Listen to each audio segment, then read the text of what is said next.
You okay? All right. Okay, that's it. I just come to say hello. Hello.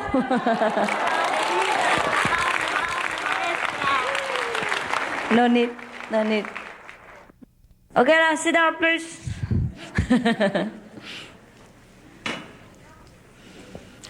There were some people, kind of very good disciple, like you, came to a master, not like me, yeah. A good master, not like me. And they asked the master, Master, is there any good way to enlightenment? A very best way. Can you show me the best way for enlightenment? So master said, yes, I can. But it would take some effort on your part. Are you willing to do some little sacrifice, so-called sacrifice? You have to be vegetarian, the 5 precepts, no drug, no alcohol, no cigarette, no McDonald's hamburger, and no fish, no shrimp, no eggs, etc. Are you willing to forsake all that for enlightenment? And the good disciple, say to the very good master, why? Why do I have to do all that?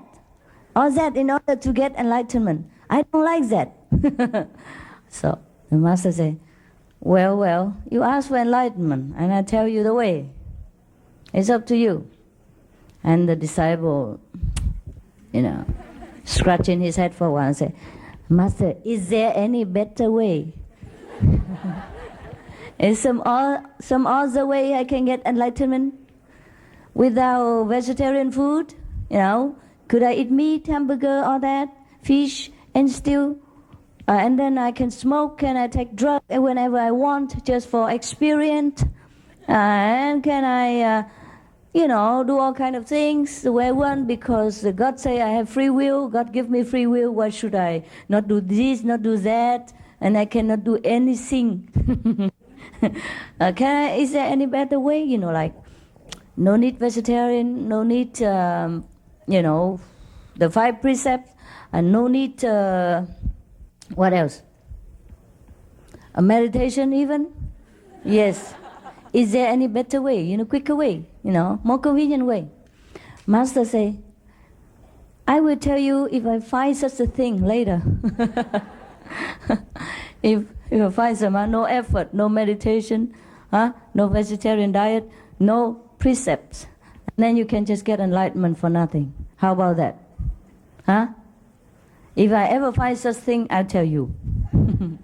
For now, we have to be satisfied with some humble effort, on your part, like the vegetarian diet and the 5 precepts and the meditation and some other effort like group meditation, and adhere to the teaching of the old masters like Jesus, Moses, Buddhas, Mohammed, whomever you choose in the past. The same teaching that we will have to exercise here, because other masters haven't found anything better. So I also cannot find anything better for you except all this that I am telling you. You read any Bible, the Christian Bible, the Buddhist Bible, the Quran, the Sikh Bible, the Sikh Granth Sahib, say the same thing. Say the same thing. There's only one way to enlightenment. That's a correct way. There's only one way to live our life. That's a virtuous way. Right? There's only one way to be yourself. That's a noble way. That we cannot be animals and then become Buddha at the same time. Even though animals have Buddha nature, but they are sleeping. The Buddha nature is sleeping. So when we want to go to the higher level of ourselves, we have to do a little bit trimming. I told some people in India last month when I was there, or was it last week? Last month. and I was invited to India. It was a very funny coincidence. First, there was another spiritual group with Dada something that invited me, all right? And then when we got there, we saw Dada photo. Yeah, at the end, never mind. It's not that we discriminate or anything. Just that sometimes people give us some mixed salad sometimes. You don't know who invited you. Nevertheless. And I told some of the Indian people there, our disciples and the Indian people, that even though we are all God, stones also have got quality, nature, we all heard, yeah? Everything came from God, and nothing that is made into being, this is not from God. We all know that. But now, as a human being, we have the opportunity to climb to a higher level of God consciousness. That's all. The reason why we do not exercise our willpower, our free will, to do anything absolutely the way we want, is because doing that, we will stay here in a lower level of the scale, in the lower half of the scale. And the other half of the scale of God consciousness, we do not know. We are all here already.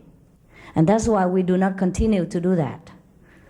Do anything you want, be a criminal, taking drug, alcohol, meat, whatever you like. That you can do because we have free will. But that is a lower scale of God consciousness. And we are here already. We know it already. We experience it already. We don't want it no more. We want something more elevated. And that's why we have to forsake the lower way of living. And that's all. Not that because you live in a lower way, you are not God. You are by all means. We are all God. Even animals are God, trees are also God made. And is a part of God. And we are more part of God. But nevertheless, we sink into a lower level. So, in order to know the complete self, the total God, we have to know the other half. It's not that we do everything and then we become a total God. No. We already do everything there is that we shouldn't do up to now. And we know only the other lower half of nature of God.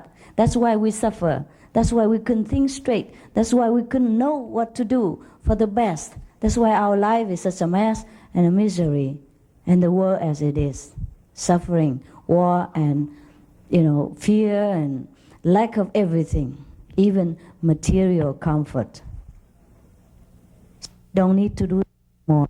If we want to know the whole being of ourselves, the whole God, the totality, the sum of God, sum and total of God, then we have to do the other half. We have to learn to know the other half, the higher half. And that's the reason why we should not commit all kind of, so-called lowly actions of physical existence. And we should forsake the eating of meat and the taking of intoxicants, that if we murder our head, and blur our vision, such as alcohol, drug, cigarette, or all kind of these intoxicants. You understand? Huh? Okay. Not that you cannot do what you want. Not that I'm strict or God is strict, say, you have to be vegetarian or you go to hell. It's not like that.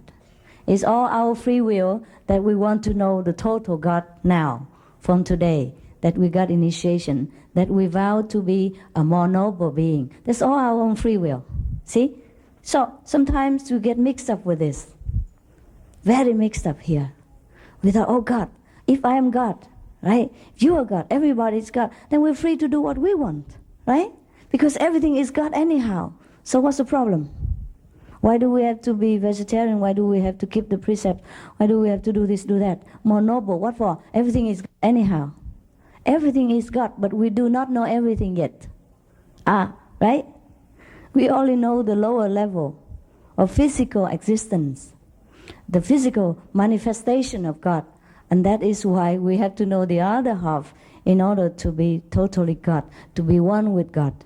It's not that everything is forbidden to you, but you do it on your own free will. Now you understand? Okay.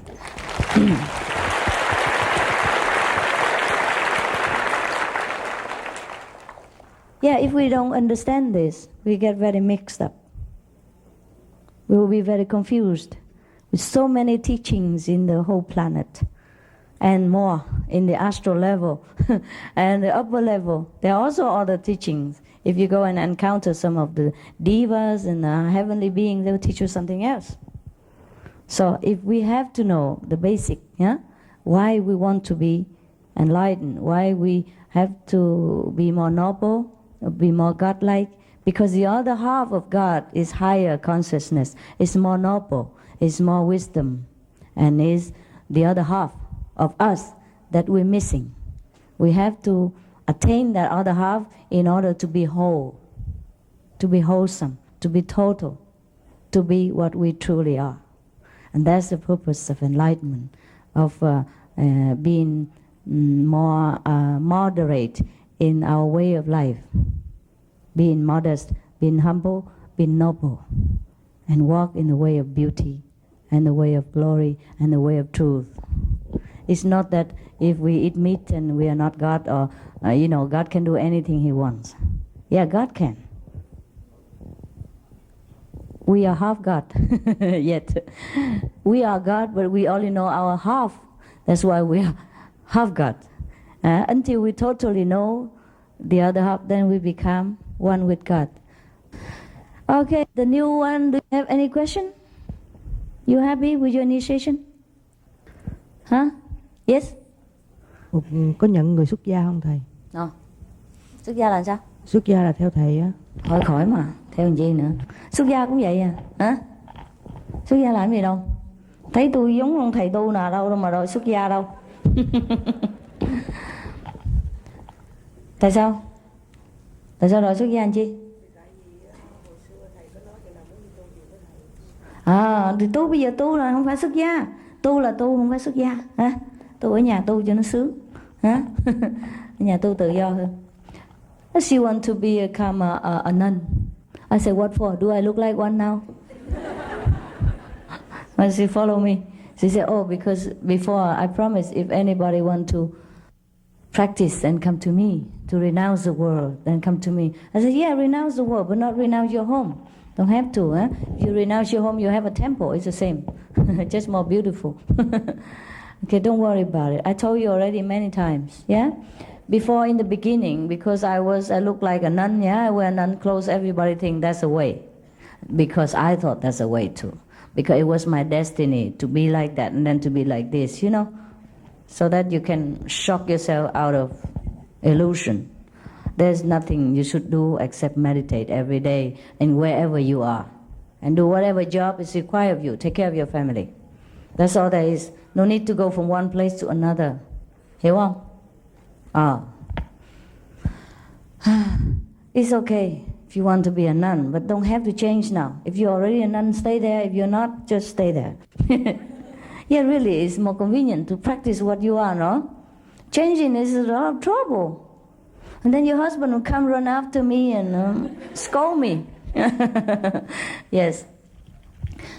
The reason why I don't wear nun's clothes anymore, because if I do that, so many people just run after me and change their appearance and thinking changing appearance will change your consciousness. It's not true at all. I tell you now, it's not true. I don't tell you lie, because God is above. Yeah.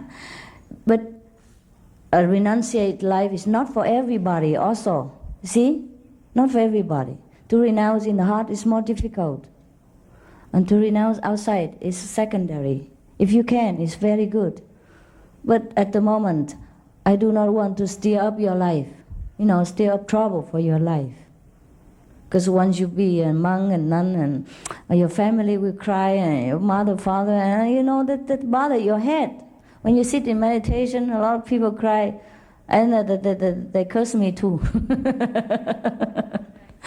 Right? No? I used to suffer a lot.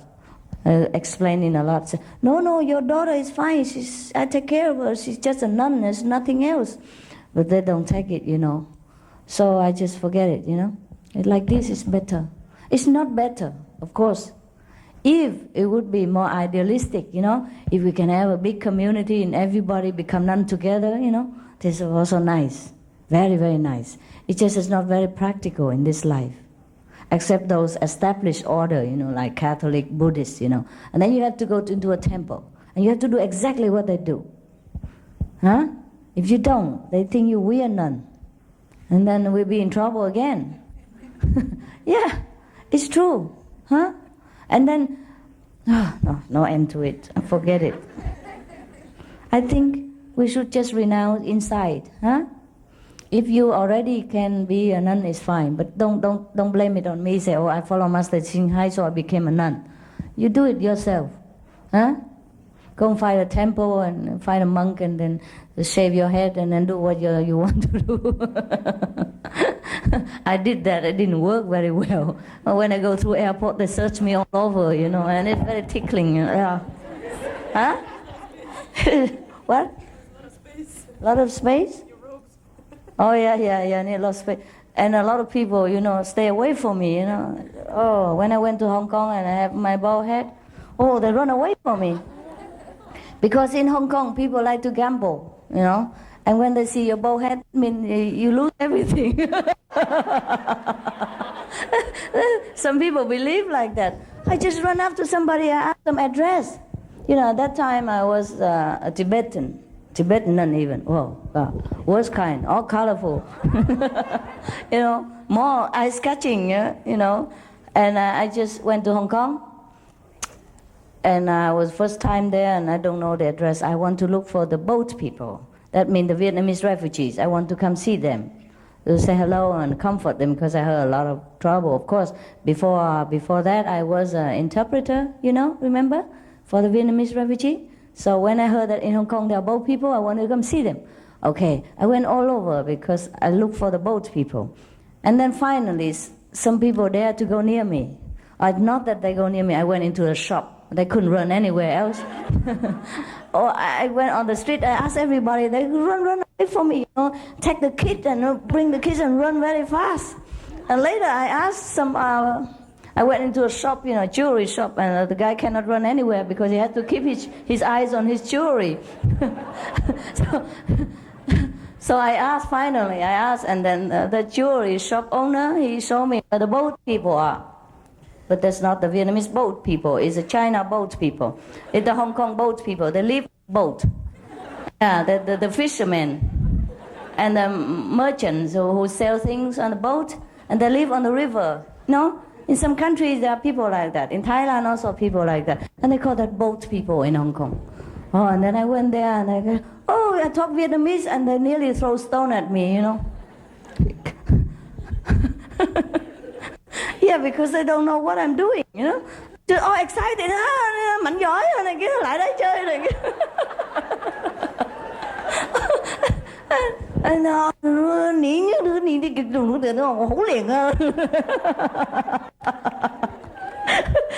They speak Cantonese, and I had no idea what they spoke. Okay, so the jewelry, because he has to keep his eyes on the jewelry, he cannot run away. So I asked him, and then he showed me. But then I asked him, why other people run away from me? I'm a nun, I'm good, I bring good luck, no? So he said, not in Hong Kong. Hong Kong people like gambling. And if they see you have nothing on your hair, that means they lose everything. You see, a nun, whatever you have will be none left. So they're so scared. It's a true story. I could make a movies out of it. You don't believe what I have to encounter a lot of time. A lot of things are unbelievable. You would have thought you are a nun and the Chinese people believe in Buddhist, right?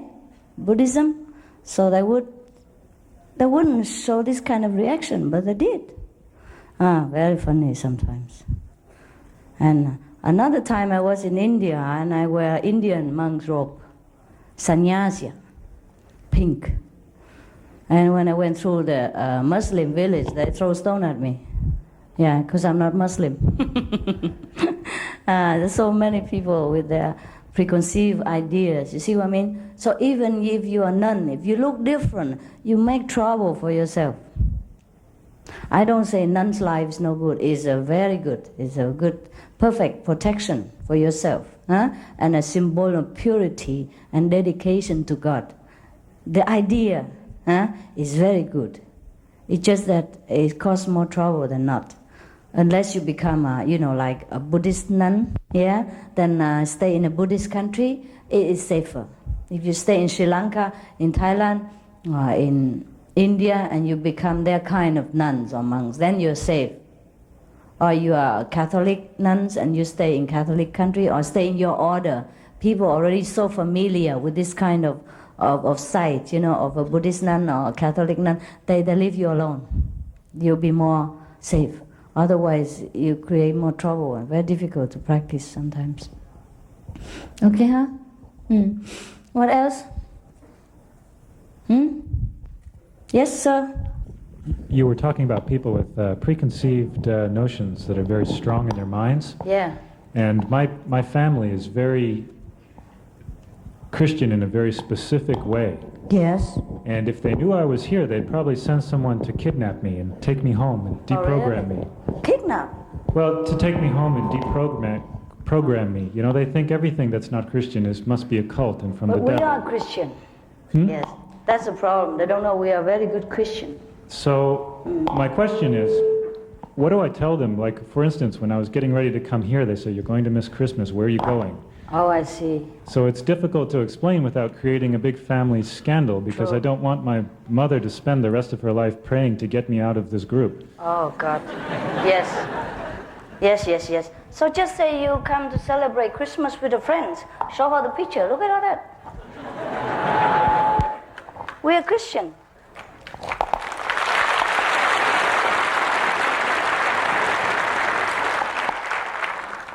Good friends. Very Christian friends. Yes, actually we are. My teaching is very much like Jesus' teaching. In fact, you can read the whole Bible to her. Say, this is the friends that I have been with, and they're teaching that way, just the same. Just I like to be with my friends. Everybody have their personal friends, and that's normal. Okay? The parents have parents' friends. Children grow up, they have their own friends. And you say you just prefer this group of friends. It's all right. You don't go and steal. You don't go and kill people. You don't go and do anything that's against Christian teaching. You are a perfect Christian. Just tell her. You don't take drug even. You don't take alcohol. You don't do anything that is against human standard of moral, as well as a Christian standard of teaching. So you're all right. Okay? Tell them you're all right. And you have to prove it day by day. Yes, by being more filial, by being more courteous, more polite, more helpful, more tolerant. Yeah? Make a good example of a real Christian, then your parents won't worry so much. I do understand all this problem. I do understand. Luckily, I have good parents. They just believe me without even my preaching one word. Somebody else already spread the message. Said, "Oh, your daughter now." And then they just came and get initiation. No, I didn't even say anything. I didn't even write letter to them. Say, "I become what? Yeah, they spread the news home. Anyhow, not everyone is as lucky as me, as I am, I guess. And you have to try your way to just live a very normal life. Very, very normal. That's why I just discourage the sister not to become a nun. Suppose I let her become a nun. What shall she wear now? Half Christian here and half Buddhist there? And on top a turban for the Sikh? And there's a thread here for the Brahmin, like Hindu? What else? We'll be a kind of mixed salad nun. Otherwise nobody's happy. And if you're a mixed salad nun like that, they think you're weird too. Not that you please everybody by a 3/4 here and 1/4 Christian and another quarter Hindu, you know. So that's the problem. And that's why God doesn't appear to us too, in any form whatsoever. Suppose he appear like an old man with a beard. And then the Buddhists say, no, the Buddha shaved head, and shaved beard, nothing left. Yeah, and the Buddha wear, tattered rag, yeah? And should God appear like that, in a tattered rag? Tattered, right?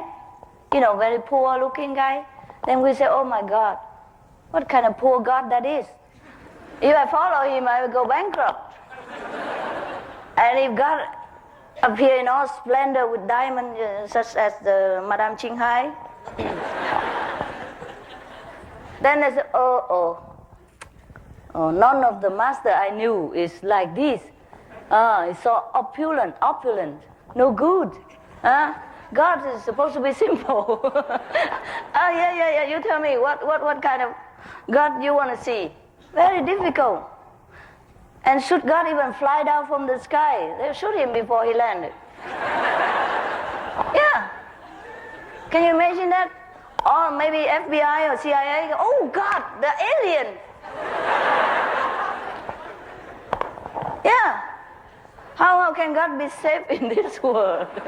Whether he is a Christian or Buddha. Even with all the Buddhists, if suddenly the Buddha appear from nowhere, from the sky, I don't think they even believe him.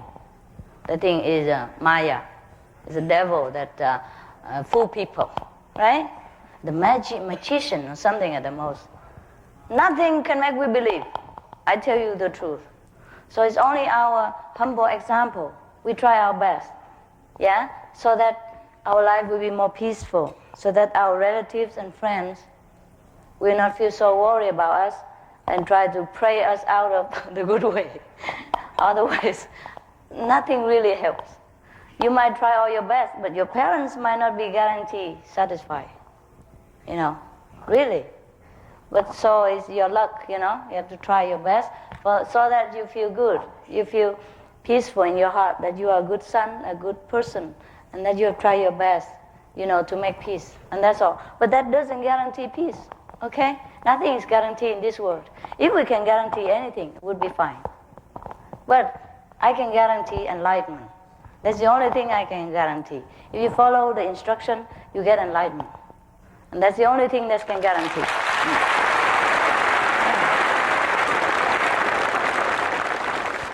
Some more question? Can you explain about in eggs? Egg? Yeah, in eggs. Okay. There is a tape in Australia last year. No, this year in May. Huh? Is it in May? Oh, I forgot the day. There's a tape in Chinese or something. Was it in Chinese? Talk about egg? When somebody eat egg, the blood, the body become very black. The ethereal blood. Yeah, the invisible energy of the blood in the body and the light become blackened. That's why most of the black magician, actually you can see it, one of our initiate, when she meditates, she saw that. Okay? So they dare not eat egg no more.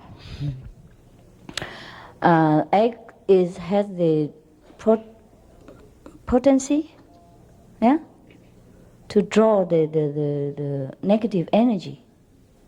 And if you eat it into your body, it draws into your body. Understand? Besides, the egg has some life in it. And sometimes it's infertile, but you never know. Okay? You never know if it's fertile or non-fertile. And eggs is not very good for our system. Some of the scientists has proved that if you eat egg a lot, you have liver problem. Also, it's a very concentrated protein. It's very difficult to digest for the body. Even though for a lot of people they eat it as a substitute for other things in vegetarian diet. But nowadays we have substitute eggs. So it should be no problem. And in any cakes that you used to bake with egg before, if you don't have substitute egg, you can use yogurt. In a I would say the same portion, use yogurt instead of egg, and the cake is just excellent, exactly the same, without the stinking taste of egg and smell. So you miss nothing. You miss nothing in this life without egg, okay?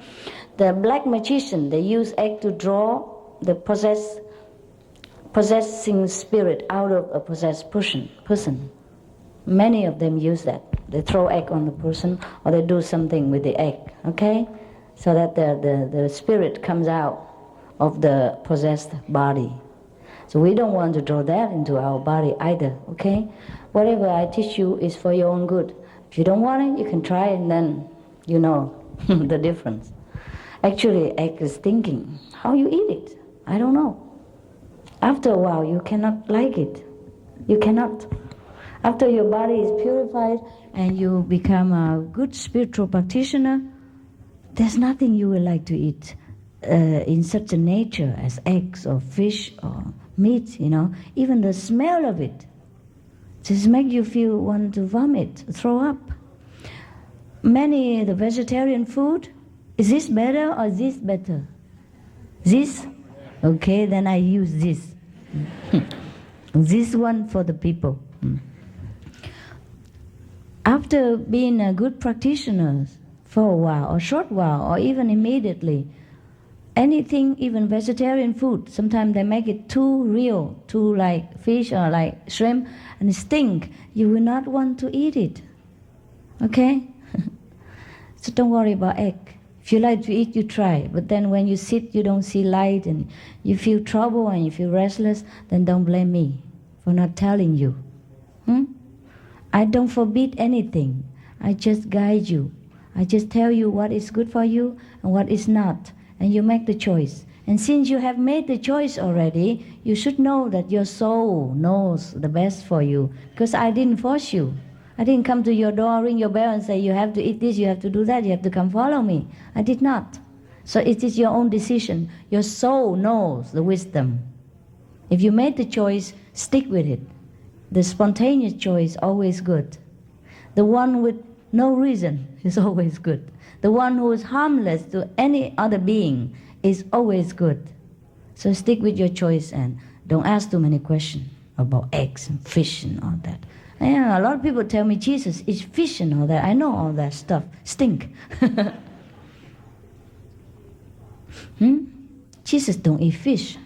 He talks at a parable.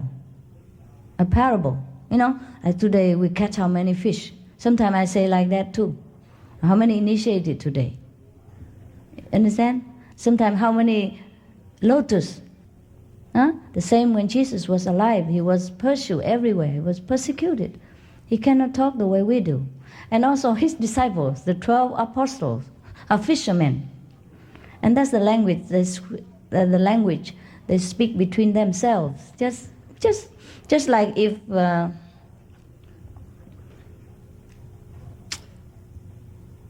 don't know. You know, just Jesus speak in the language so that his disciples are more familiar with it and understand it. Otherwise, why should he say, forsake your job, and don't continue to catch the fish. I will teach you how to catch men. Didn't he say that? Similar to that. Of course, I rephrase it a little different. I say, forget the fisher business. Come and I teach you how to catch men. Isn't that so? Okay, you see what I mean? Otherwise, I continue with your fishing. I like to eat them. And then meanwhile, you help me with initiation or things like that. He say, no, forsake your work. Forget it. Go with me.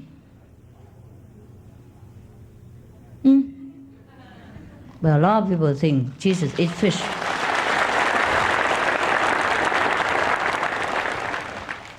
The poor Son of God couldn't say anything anymore. He's gone. And we say anything we want about him. He say anything so clear in the Bible, you know. Don't be among the wine drinker and flesh eater. Flesh including fish. Not the flesh of the fish, also flesh. Okay? And he say something like, also in the first chapter or first pages of Old Testament, God made every food for all living beings. See? He didn't say he make animal for men to eat. He said for us to rule over them. And they will be our helper. Yeah? We can rule over them. But he say, I make all the fruit in the field, all the herbs, that's beautiful to the look and to the eyes and good to the taste, that shall be your food. He didn't say animal included. Did he say that? No. He said he make food for animal too. And he make food for man. Food for man is a fruit on the trees that is pleasant to the eyes and good to the taste. And all the herbs in the field, these shall be your food. Okay? Anyhow, study the Bible is enough to be vegetarian. I'm surprised why the Christians are not. Really. All the things that God say in the Bible, forbid the killing, forbid the eat of meat. Who tell you to kill all the sheep and the he bullocks to make offering to me? Your hands are full of blood because of the killing of the innocent. You have to repent, or else I don't hear your prayers. I'll turn my head away. Isn't that clear enough? If God say that, we shouldn't eat anything at all that does have blood on it. Fish has blood too. Fish is not vegetable. Fish is not the fruit on the tree and the herbs in the field. Some people ask me a very cute question. A fish vegetarian too? It's not a vegetable, is it? Yeah. Funny, you know, such intelligent men and cannot answer that question themselves. All the component of the fish, their life and the activity is nothing indicate a vegetable. Biologically speaking. It's not. Okay, next question. My most respectful Supreme Master, thank you for giving me a chance here for initiation. My whole body and all the cells are prepared for this initiation, and that's why I start eating nothing for one day, and I'm going to take this upavas for as long as this retreat lasts. Do you encourage me? You don't eat anything? Yeah. For all the retreat? Yeah, Did I tell you to do that? No. Then why you do that? What for? I was told that by reading your books, you suggested maybe at least one day in a week, one should not try to not eat anything, right? Did I say that? Something like that. Did I? Maybe I did, but I forgot. Did I really?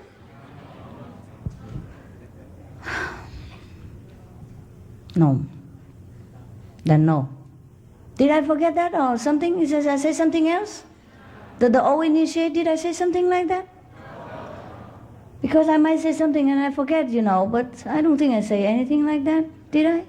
You can fast once a week if you want to. If you gobble too much food every day and you feel bloated and bad, fat, and you go on diet. Once a week you can fast if you want to. You can even fast a whole week if you want to. But it's not a necessity. After we eat vegetarian, our body is regulated, and we don't eat so much. It's a kind of fasting. And for the people, like, for example, maybe I say something in relating to Christian, habit of Friday. Friday don't eat meat. Yeah? Something like that. Because they eat meat the whole week, so maybe Friday they want to stop it. Just like the Buddhists, they cannot, the convenient method people, they don't eat vegetarian the whole time. They eat whenever convenient, or they eat the 1st of the month and the 4th of the month and the 6th of the month and 15th of the month and then 23rd of the month, sometimes 6 days a month or 10 days a month, those things. Yeah? Because they eat meat all the time and they want to be partially vegetarian, and we give them convenient method. Maybe it's like that, okay? But if you are vegetarian, you don't eat that much anyhow. After a while, you eat maybe twice a day, once a day. You don't bother even that much about food. It won't enhance the meditation level or degree? I don't think so. It will enhance your how you say, your weak resistance to cold, and you might catch a cold. Thank you. Don't do anything extreme, okay?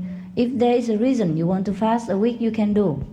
But if your body is strong enough to resist it, if you don't fall asleep during meditation, if you don't feel too cold, if you don't feel so burning sensation in your body because of lack of protein and fat, and that then the body will begin to burn your own fat and protein, and you feel burning for a while. Then you have to drink juice, okay, some juice, or drink lemon juice, or drink orange juice, or all kind of juice, okay, to keep the body cool, keep the engine cool, just like the car. If it runs without water so long or without petrol, it's burned. Understand? Our body is like an engine for the beginning, like that. But of course, some of the people, they practice very long. Some yogis, they can go on without food for a long time, or forever also. But this is not a necessity. Yeah, it's not a necessity, and it is not a vehicle for enlightenment. We can do that sometimes to purify our body, or to maybe to somehow to, we feel that it's lessen the desire or the lust within our body once a while, if we want to be. But you have to take care of your health and do it properly. Understand? Don't drop dead on me. Yeah, next one. Master, can I ask a question? I'm not sure if you can. First of all, thank you very much for the opportunity to come here and listen to you tonight. Yeah.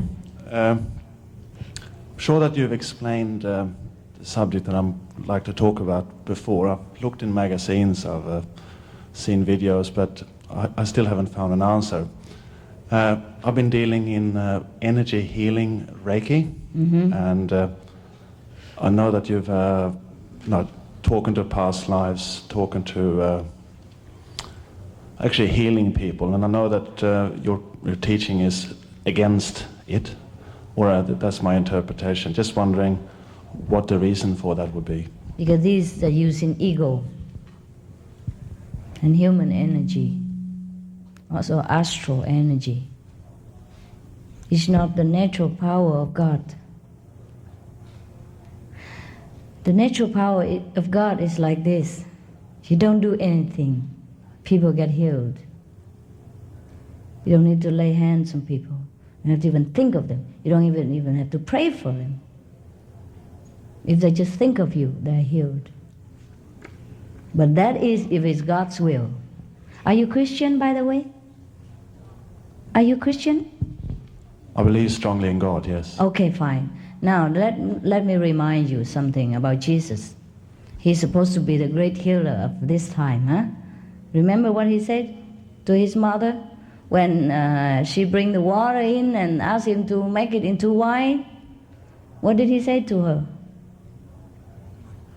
Was he happy? Oh yes, I'm going to show it. Yeah, now is the time. Come here, let me show you. No? Did he say that? No. What did he say? I have no idea. That's a good Christian you are. Okay, let me, a very humble atheist, tell you.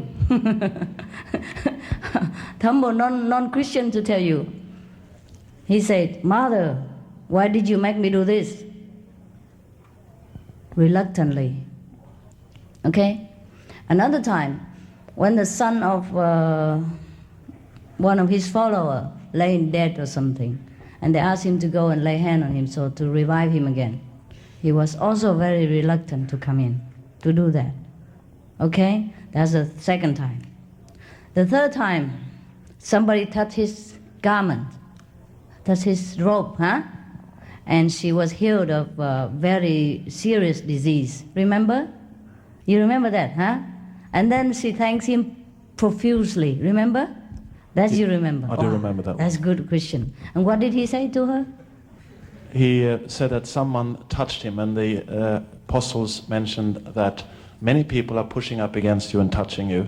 And Jesus responded that, no, somebody touched me in a particular manner and drew power and energy from me. No, but then the lady thanked him for healing her. And what did he say to the lady who is healed by touching his robe? What did he say to her? Your faith healed yourself. Yeah. He don't claim credit. He didn't say, I did that. Did you see that? He said, I did that. I healed the lady. It's my power. Never. Because real healer don't do that. Real master never claim credit. That's the third time he don't claim, right? The fourth time, I mean, maybe the order is topsy-turvy, but another time he say, it's not me, it's my Father. Who does it? So, who are you to heal people and claim it? People will think it's you who heal them, and they cling on to you instead of cling on to God. And that's the problem. We helping people by all goodwill and good intention, but because we do it in the improper way, we hinder people coming to know God. You understand, brother? I'm not accusing you. You ask me, I have to tell you in the most direct way I can, risking your anger and wrath and maybe walk out on me even. You see what I mean? People will come and thank you and remember you. And you are the person there standing between them and God. God would have done it if that's the way, if that is His time to heal. So Jesus don't run around and heal people, you know. Whoever come walk His way, just healed. And then He say, oh, it's your faith, or it's my Father. Even if He can do that, He refrained from doing that, for fearing that people will claim Him for what He is not. They want people to remember God, not just remember a personified God, even as Himself, as the Son of God. Okay, brother, am I not clear in any way? Can I say something else in relation? Please, to of that? course, of course. It's quite funny. Immediately after, I have a little building in Melbourne where I have both the office and I have a little Reiki gathering with people coming every week. Yes. After I had booked the ticket here, people stopped coming. Oh, yeah? Actually, nobody came at all. Did you tell them? And they terminated the lease of the building and kicked me out. Oh, gosh, Jesus, I'm sorry. I mean, whatever he does has nothing to do with me, okay? You blame the guy. Okay. Oh, God. Oh, don't kill me, huh? I didn't even know you booked a ticket. I didn't know you come here. Okay, first time I ever see you and talk to you in person. So I have nothing to do with it. All right, you know? Now you know. You know what he wants. Okay, and stop asking me nonsense. Another one. But, okay, you all right that you have another job to do?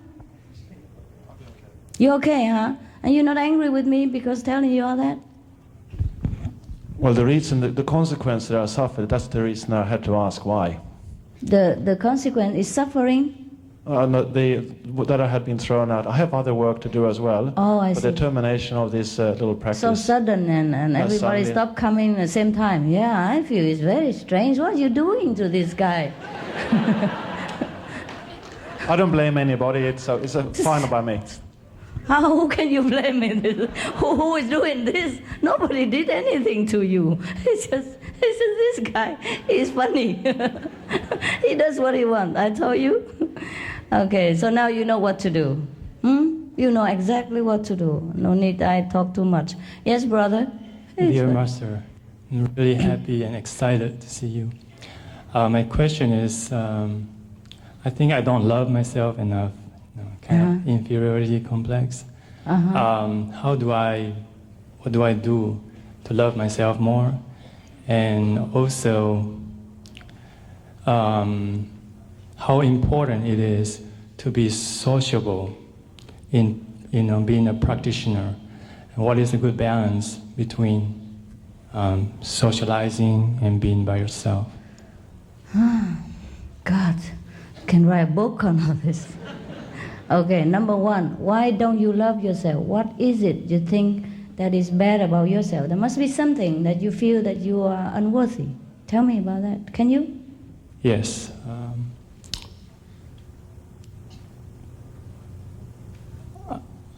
Just approximately, if you're shy, don't worry about it. We all have problems, really including myself. Pinpointed just a sense of unworthiness. I think maybe I picked up when I was a child. And I was very concerned about my appearance, for example. Okay. And people say I look good, but I feel I don't look good, and things like that. Oh, you're good looking. Is he good looking? Yeah, you're good looking. But that's not important. It's not important. Yeah, I know it's not important, but somehow that inferiority complex Is it childhood? Is childhood? Pardon me? Is a bad childhood that affects you? Not really. You say you picked on as a child? No, but I was just kind of shy. You're shy? Yes. Oh, there's nothing wrong with that. I'm shy too. Look at me. I was very shy. I still very am. I'm just more used to with the public now. You don't know me before. I don't talk to people. Really. I'm antisocial. Now when I was in so-called many ashram, you know, a lot of people come to see this master and that master all the time. I always keep to myself. I don't know what to talk about. And when I was married, I hardly can talk to my husband. You know? I mean, sometimes I see him talk to his friends and all that, and I say, oh, I wish I could talk half that much to him. I just don't know what to talk about. You see? So when the time comes, you will do what is appropriate. There's no need to worry about it. If God wants you to talk a lot, you will. Even if you tape your mouth, you have to talk. Nothing wrong with you. You good looking? Are you married? Oh, maybe you find Mrs. Right sometime and you'll feel better. Yeah. There's nothing wrong with you. Is there anything wrong? Bad habit, something? Some. Oh, we all do have. Huh? What? We all do have bad habits. But that's not our real self. If whatever bad you try, you can cut it, and you cut it. If you cannot, then just forgive yourself and concentrate on more positive side of your own quality. And don't think of the positive, negative all the time. You know, in the house, we have living room, we have a garden, we have a dining room, we have bedroom, all decorated beautifully. And we also have the toilet. But don't put your nose in the toilet all the time. It's not the way. Yeah?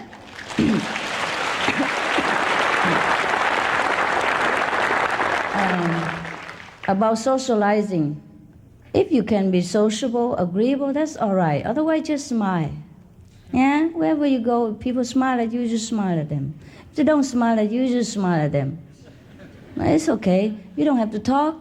You don't have to always go everywhere and try to make this friend and that friend. Let things happen naturally. That's very normal. You know, a lot of men and women are shy like that. But there's no problem with you. You're okay. That's it. What else? Since you mentioned girlfriend. You have one? You have one? No, my question is, I have read, heard you say that it's better to be just celibate and just drop relationship. No, I say that. Saint Paul say that. I mention Saint Paul, you know, in the Bible. It's better to be celibate like him. But if not, then you get married. You know? It's okay. Both are okay. You know why better to be celibate? Oh, is that right? To be, to be celibate, huh? To be a bachelor, huh? This is just less problem. That's all. You don't have anyone to quarrel with. Huh? When you go anywhere, you don't have to report, I'm going where and what time I come back. And woe to you if you don't come back on time. That's the problem. But there are other things, you know, like you have companionship. You have people to share with you your sorrow and your dark moments and your depression and your joy, see? Yeah, sometimes when we watch movies and we have a good friend beside and we can laugh together, you know, it's more fun than when you watch it alone. For example, like that, see? So the companionship is the thing that people seek in marriage or in loving relationship. Yeah? It's not because of the physical need, or it's not most of that. It's not. Maybe in the beginning you attract to each other physically, you know? But it's not the physical, really. It's the inside of that person that draws you, or the karma of the past life. So if you have a companion, it's okay. If you don't have, it's okay. You know, whichever way you prefer, whichever way you think simplify your life and it's better for you to practice, then you choose that way. There's no preference in our path, okay? I'm not desperate for a companion. Yeah. It's just that I, can't help but look at women. You know, Oh, why not? Why not? They look at men too, don't they? Maybe I understood you wrong. I thought it's something to feel guilty about. Oh, that's why you feel guilty? You should feel guilty if you don't look at women. You are gay then. It's normal, okay, to look at women. Just don't stare at them and like you undressing people by eyes and having lustful thought, and that's not very good. Have to respect all of them like goddess, okay? And should you find one goddess to your taste, and if she find you as a god to her taste, then it's fine, no problem with that. Okay, everything in moderation. If you don't find one, it's fine. Whatever God arranged is fine. Okay? What else does you feel bad about yourself? What else? That's it, huh? Okay, no problem. Yes. Yes, whoever next. Yes. Master, it's almost 10 years already since you gave the first lecture somewhere in Taiwan, I believe. What do you think of human being spiritual world these days, since you get first lecture? I think it's better, isn't it? You think so? Huh? Yeah. A lot more people more spiritually oriented, a lot more people vegetarian, a lot more vegetarian restaurant. Nowadays we go everywhere and buy vegetarian food more easy. When I was in Germany, I have to do everything alone, even make tofu. I grow my own sprouts and make my own, gluten, cook my own everything. No vegetarian restaurant, rare. Today you can go anywhere, any market and buy anything. Very simple, huh? You think it's already better? The world is less bloody. I'm not swearing. And then the developed country has been happy. The undeveloped country, is that, you think so? That's the world getting better in the spiritual life? Oh, they are helping each other. They are helping. A lot of countries, they have conference with each other and try to help each other. They do. They're doing it, in their way. You can't rush things with these people. Even the president cannot decide everything alone. He has to rely on Congress, and lobby and all kind of things. So things are very slow in this world. But for what it is, it's very fast already. In the last 10 years, things change so fast. Don't you think so? Don't all of you think so? Yeah. Very good now. Much, much better. Huh? Okay. Thanks, Master. You're welcome. Yeah, who was it? Who was it there over here? Okay, Master? okay. Please be patient. Yeah. I was shown to do convenient method, and from meditating, I realized how chaotic and crazy my mind is. Yes, that's already good beginning. Let me tell you, I'm nuts. Does it get to a point where that the mind starts to calm down and I achieve that peacefulness that they talk about? While I'm meditating, will my mind calm down and all these crazy thoughts start to, dissipate? Yes, it does, brother. You know already. Eventually. It will, yes. But some day we are more chaotic than other days. It depends on whom we are with, what movies we watch, and what kind of argument you had with your girlfriend or wife, whatever. Also, it will be, replaying here, and then it could drive you crazy. But after you meditate for 20 or 30 minutes, the chaos will, calm down and dissipate, and then you feel more peaceful. And as the days go by, less and less quarrel, and less negative memories, and then your mind will have nothing to remember but good things. And then it has the food from spiritual nourishment, and then you become more and more calm. Of course, that's why we meditate every day. Or else I tell you, get initiation, become a Buddha, die, finished. No need to do anything else. See, we have to do it every day because we interact with a lot of people and a lot of situations, and that's what makes our mind crazy. You are not nut. The situation in this world is nut, and it makes us feel like that. Okay? Good to hear. I thought I was crazy. No. If you are crazy, I'll be before you. Yeah, terrible this world sometimes, huh? Everything make our mind, go on berserk. Huh? Sometimes we watch just the movies, and go home and just keep thinking about it all the time. Yeah? Even scary movie make us have nightmare. It's okay, just forget it. It's all illusion. Yeah? The main point is we meditate. Yeah, and get a better memory every day. And then all the negative will go away. Hi, Master. It's wonderful to be with you here this evening. Thank you. I have a dilemma, and it's between myself, who I am, and my profession. I'm a lawyer. Yes. I represent large companies, corporations. Yes. We don't sue, we end up being sued.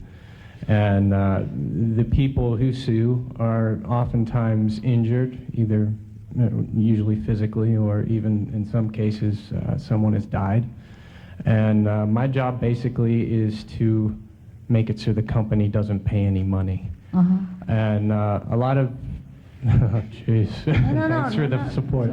Wait. This is a lawyer job. What? The dilemma that I have is that many times I look back on what is a success professionally for myself is troublesome, because I feel like in many occasions there are people that have deserved to have received some sort of payment and didn't because of my actions. Talent, yeah. And I'm quite troubled by that, and I was wondering if you can lend me some comfort. I understand. You're not the only one that have this question. Well, either you have to do it the way the companies wants because you paid for it, or you quit and get your own office. But lawyers often sometimes have to do things that he knows is not proper. And if he does it too often, then he forget that it's not proper. And then it become a habit. So it's up to you to do it the way you want, or to do it the way the world wants. And you choose between your conscience and your payment and your fame. Did you watch Devil's Advocate? Unfortunately. You did? Yes, we Good. And did you watch The Rainmaker? I haven't seen that one. It's similar. Go watch that. And then you have your own answer. There are many other jobs to do. Also, you can teach in law school. But then also in terms of breed all the lawyers. I'm breeding more. There's a bad joke about lawyers all the time. Let me share with you one so that you don't feel so bad. Because a lot of people feel the same way as you do. Because they came out very idealistic, the lawyer, the newborn lawyer. They feel idealistic. They want to fight for justice. They want to, defend for the weak and the needy. But then situations force them into doing the opposite ways. And many times they come home, don't feel very good. Yeah, they don't feel the money they earn is all clean and pure. Okay, let's talk about a joke and, don't be so serious. I don't know if there are other choice for lawyer or not. Maybe you can open your own corporation. But so many competition, There's a joke about lawyers. There are the fight between heaven and hell. The hell beings are very good as, invading the frontier of heaven. Every time they just put the borderline, upward, and then they invade the heaven more and more, and the hell expand and the heaven becomes smaller all the time. And so all the angels, they gather together and want to fight back. And so in order to do that, they have to go to the court. And in order to go to the court, they need a lawyer. So eventually, they say, oh, just forget it. We cannot do anything about it. And the hell being keep telling them, you good? You come down? Come down, we go to court. And see, we are right. And the heaven say, okay, we give up before you even say anything. And the hell being say, why? You know you're wrong, right? The heaven being, the angels say, no, we know we are right, but we don't have any lawyer here to compete with you. They're all in your side.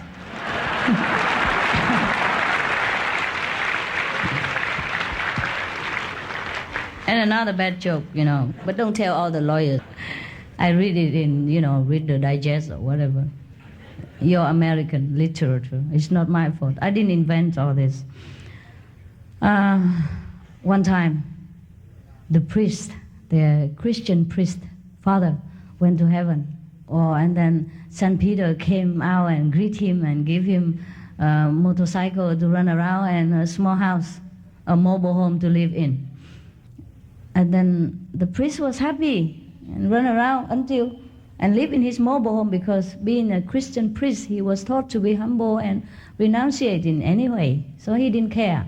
He was very happy in his house and with a motorcycle, and then he ran around until he find the big mansion, glorious big garden and roses blooming and all kind of exotic plants in the garden, a big Mercedes-Benz parking outside, and all the Rolls-Royce in the other side, and the house is like a palace.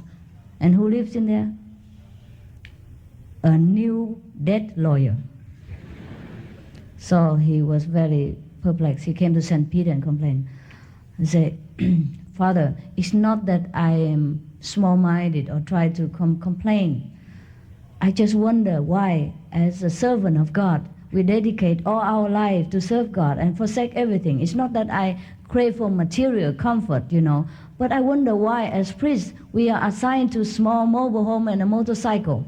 And where the lawyer, what did he do as a good merit in order to earn such a palace and a Rolls Royce and a Mercedes and all the servants fluttering around him like that? So St. Peter said, oh, you don't know.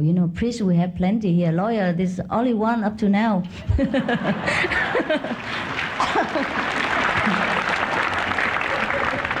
That's enough for you, huh? Okay. Very difficult to be successful in this world and to keep our standard at the same time. So it's up to you to choose your way of life. I cannot tell you. As long as you're paid by the company to defend for the company, you have done your good job, because that's what you're paid for, and you're faithful and loyal to your company. Nobody can blame you for that. But on the other hand, your conscience will tell you that that poor employee have nothing left. Yeah? After he die or he have accident, his life finished. His family future is darkened, and your conscience will not rest. And that's what's the problem. Not that you're wrong, or not that the company, not that the person is right. It has nothing to do with that. As far as your job is concerned, you have done excellent. That's what you have to do, because you paid to do it. So you have done well. But it's up to you now to choose between being a successful lawyer and a conscientious human being. All right? There are other jobs to do. Yeah. Selling tofu outside. Delivering pizza. The problem with us is that once we climb the ladder of success, it's very difficult to stop there or climb down.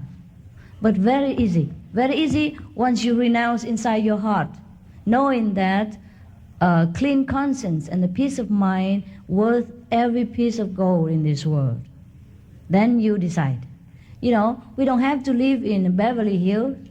We don't have to live in Capitol Hill. We can live in a mobile home, which is very cheap. And the second-hand mobile home costs about $20,000 or $15,000 or sometimes $10,000 or $5,000. And you don't have much to clean. You don't need a servant once a month or once a week. That's what I do. Huh? I'm living in a mobile home right now. If you laugh at me, you can. I can afford more than that. But at the moment, it's not necessary yet. Understand? I could have a bigger house, then I have to depend on a lot of people for cleaning and filling the house up and mowing the lawn and all that. This a lot of unnecessary expenses. It is a privilege and a prestige to live in a big house, to have a name car and all that car, if you can afford it. If you cannot, a second-hand car will do. A mobile home will be fine. You feel very happy when you don't have debt to pay, when you don't have anyone that blame you, and yourself don't blame yourself for any wrongdoing. That is the best mention that you can ever have for yourself, the peace of mind and the clear conscience. I tell you, that's why many masters tell you to forsake the world in order you can gain heaven. Whoever cling to life will lose it. Whoever forsake life will find eternal life. That's the meaning of it. We are too bound with material comfort and must and do and don't. And we forget to liberate ourselves from all this. We don't need all that. You don't need to go to Beverly Hills for a party. Yeah? You can forsake them all. You can leave all the friends that is posh and rich and make us feel competitive and make us feel we have to forever claiming to be like them. You don't have to. After a while, you're tired of party. You're tired of big friends and names and all that. You just like to stay home and be in your own room, small room even fine. You meditate. And you feel so good inside. You don't need any material show off than any job we do. Because we don't depend on job. We don't depend on fame and prestige to live our life. We depend on God. We depend on the inner tranquility and the clear conscience. That's why Jesus said, blessed are the pure in the spirit, for they shall know God. You have to become like a child in order to enter the kingdom. That's what it is. We cannot become a child if we always forever having to strive to be like next door. Yeah? To go to this and that party because of so many names are there. And we have to be somebody also, or else we are nobody. We cannot go there. We feel ashamed. We should not feel ashamed. We should feel ashamed if we do something against God's will, if we are not a morally equipped person, if we are not conscientiously noble.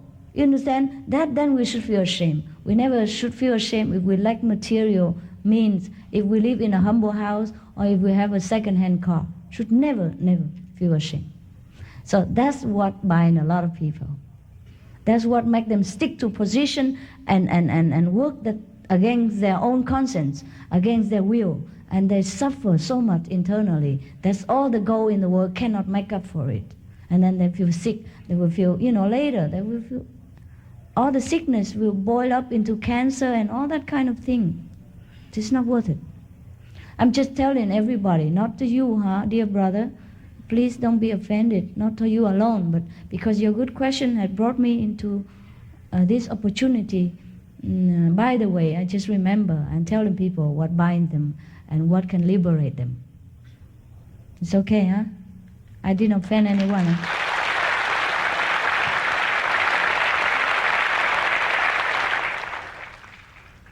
Yeah, money is a poison. This is poison a lot of people and damage a lot of good person. And fame and all that illusionary prestige. There are a lot of lawyers in here, so don't worry about it. They know what you are talking about. Good that you brought it up. Is that okay now, brother? Anything else? Yes, okay. Hi, Master. I'm a portfolio manager, and I at my job. You are a what? A portfolio manager. Basically, I work at a company where we manage billions of dollars. So yes. All I do is think of money all day. Yes. And when I get home, when I try to meditate, even when I try the hardest, money just come to my mind. I mean, when I first initiated, like 3 or 4 years ago, I'm able to get that peace and tranquility in meditation. Yes. But now, no matter how hard I try, I just think of the best way to make more money. And it's really hard. I want to be successful in work, but at the same time, I don't want to lose my spiritual practice. Yes. And I even thought you teach that we could do both successfully in life, but I'm having really hard time to reconcile how I can do that successfully. Oh, And really? just like with the lawyers, other people working, how can you do successfully in both? It's really hard because. Well, what's wrong with managing the money? I don't understand. What do you have to do? Because we invest a lot of money. It's just like thinking way of how to invest and how to make money, or how to take other people's money for your own advantage.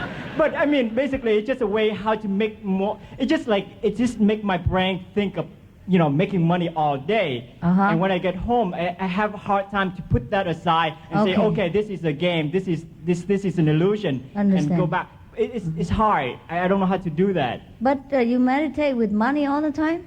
I mean, there's no way you could just leave it for a while and think about it later? I tried, but but sometimes or all the time.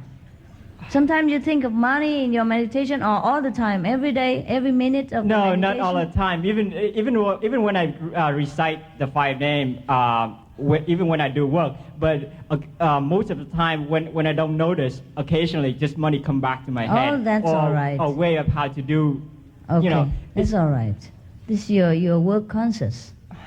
It's like when I'm focused on something, I'm just like, it's always come back to me. And it seems like these days that I'm not focusing on, I'm having a hard time focusing on my spiritual practice, but more on my aspiration of what I want to success in life.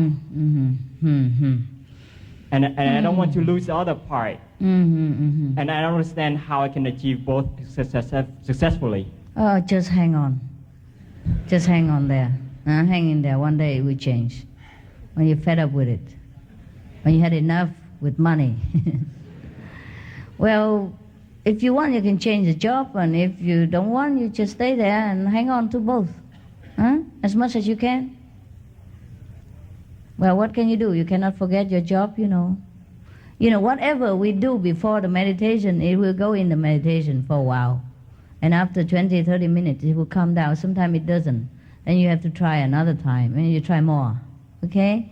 Try more Kuan Yin, the sound method. Thank you. You're very welcome. Okay, any other question? After dinner. Okay? You have to go eat. Because we have to regulate and we have to wash the dishes and all that. And the people have to get initiated. I see you later. Okay? You can ask me again.